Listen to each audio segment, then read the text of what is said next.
Hey everybody!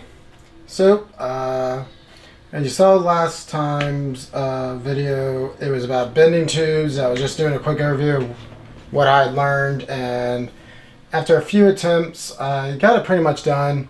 Now, not perfectly straight, but at the same time, it's kind of hard with my radiators, as I said before.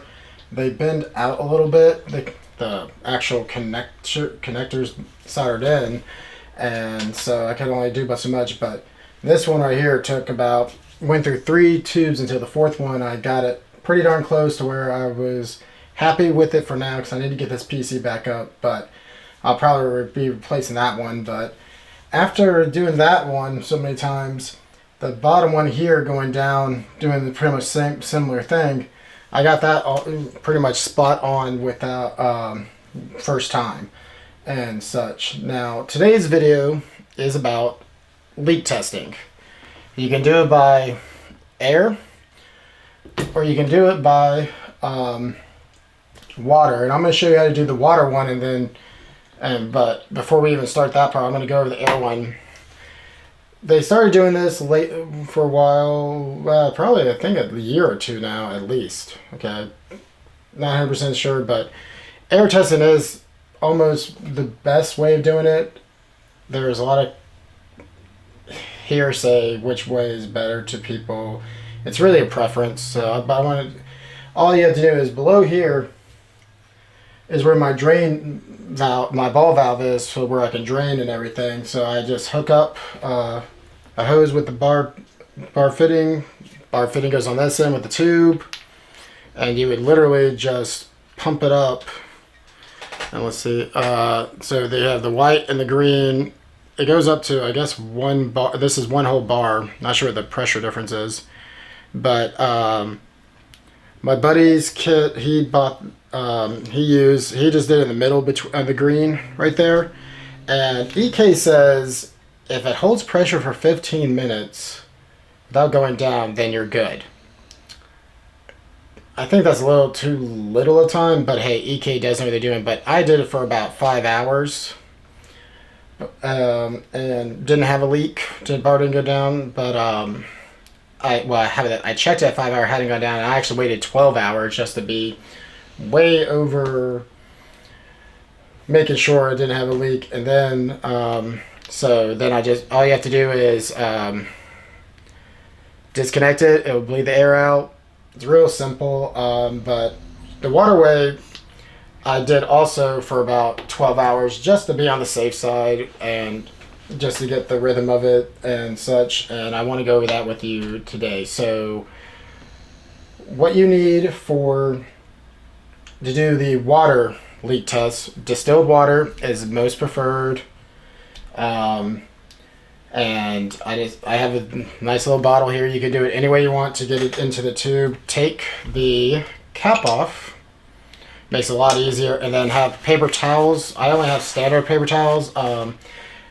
Really the best one to do is using those blue shop towels. So we're going to put these underneath all the joints, here and so in the various locations, and see if there's any drips after, and I'm going to do it for 12 hours. There are so many different forms. I mean, everybody has their opinion. I'm doing 12 hours just to be overly sure that I'm not going to have a leak and ruin anything. I mean, some people say 3 hours. I've seen 3 hours, 1 hour. I mean, it's just, if it's a big enough leak, you're going to find out real quickly, okay? And the other thing is you can use a jumper. A lot of times this comes with power supply. This one came with my EVGA 1000 watt that's in this one. The Corsair one I had bought before didn't come with one, but you can buy these. I think they're like $3 on EK and such. But all you're going to do is make sure your power supply is off right now. Okay, I'm actually going to unplug it just to be over safe. But the custom cable one is unplugged from it also. I was going to use that, but I decided just to use the standard one that came with it. But all you do is make sure it matches up. You just match up the holes, put it in there, and see how it has this little jump cable right here to these two. One's a ground, one's power, obviously. They didn't used to have these. Back in the day, I used a paper clip. or a wire and such to jump it to test things. That's how I've always done it. But since it came with one, I wanted to use this. But when you do this, just make sure you go under your joints where your fittings are. Let's see, like right here, I'm going to go underneath that. And like I said, I already did 12 hours, but I'm going to show you how you fill it up, and then you just literally monitor it. And I got to do one right here so that one doesn't, so it doesn't drip on the graphics card. Now remember, my graphics card is not powered, it's not connected at all. I even have the 8-pin connected to the power supply. All I want is to power on the pump. So that's why you would unplug the 24-pin, because your motherboard is not going to do much there. And just keep going. I got, because the drain's here, I made sure my drain valve is like I said, the drain valve is a ball valve, and it's going this way.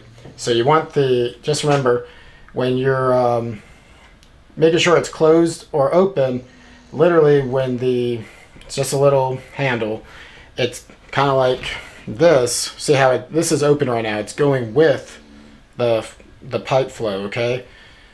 Horizontal, whatever you want to call it. But then this right here, when you're not going with the flow, that means it is shut off, so you're good. Alright, I made sure of that before I did anything. And let's see, anything else? Just finish this up first, and then we'll go in the next step. And I'm also just going to put right here, make sure that's over that. And yeah, it looks good there. So before you can have this plugged in, the little jumper. But like I said, I unplugged the power cable just to be on the safe side, because first you want to do is these pumps, I call them wet pumps, meaning they rely on the lubrication of the water. If you started this up right now, or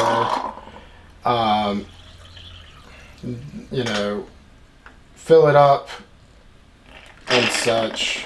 I don't fill it up all the way just in case a big bubble happens and splashes or something. Shouldn't do that, but just on the safe side. But when you're starting the fill up on the system, make sure you have enough water, because if that runs dry, you can damage the pump. And that pump right there is $100. That D5 one for me, I think it was on sale $86, but they're usually around. It's 85 to maybe 125 bucks I've seen for various other brands of this one, but I went with EK's because the wires were not bare wire, just wires. They are actually shielded and everything. Well, not shielded, but they have nice, what I guess you would call it, the little sheathing and everything over it. Sleeves. There you go. It's nicely sleeved and everything. Just looks a lot nicer. And it was cheaper than going other places because it was on sale, like I said. So, but yeah, no.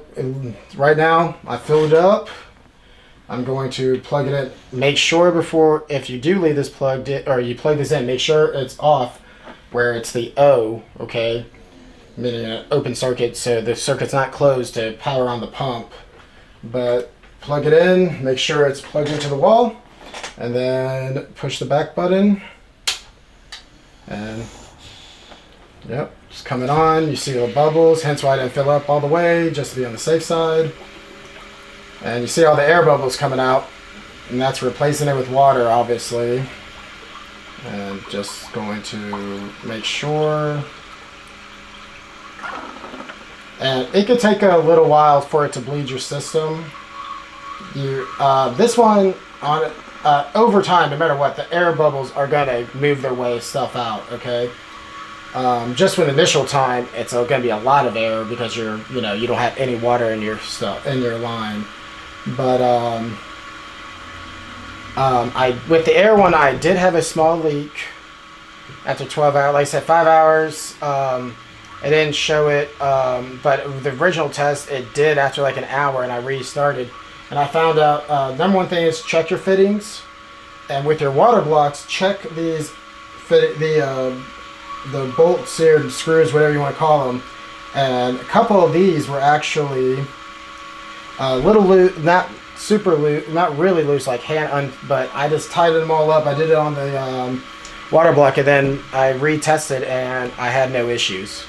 So, and then, like I said, with the air one, and air is denser, so they say for hard lines, it's better to do it because they're more likely, because the gaskets maybe not seated right and such.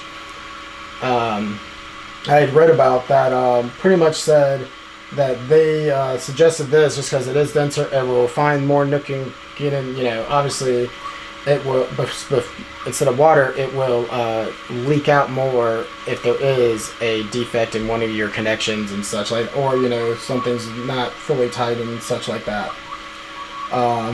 You can, if you want to, go push it back, and then this, just since I don't have this right here, the cap and everything, just make sure you don't do it. For me, what best works for this setup, now again, it depending on your pathways and how you put your radiators on the bottom and such like that, pushing mine back really helps, and you should see some. You can see right there, right now, look at all that water, the air coming out and everything. Just do that here and there once in a while. Let it run for a minute, things like that. Put it back down. I mean, just be very careful.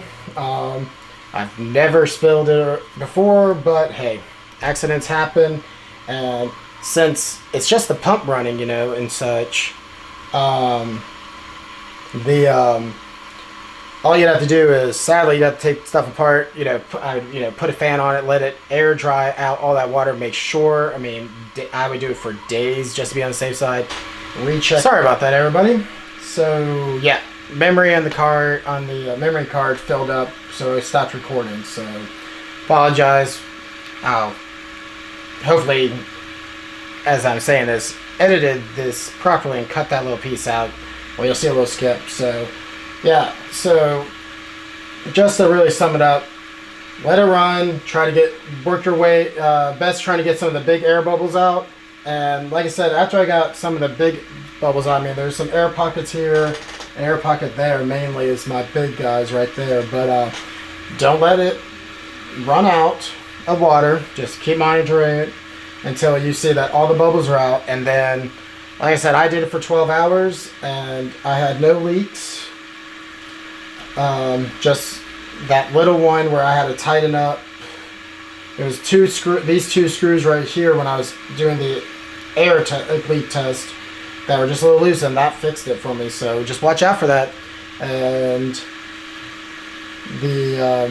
let's see, what's the next video after that?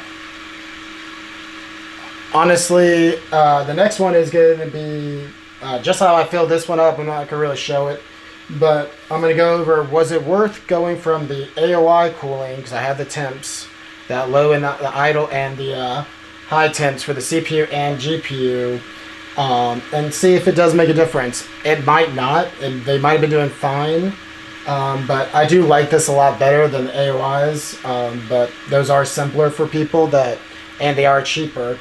But next time we'll see what the temp differences are and bench test it, and everyone have a great day. I will talk to y'all later.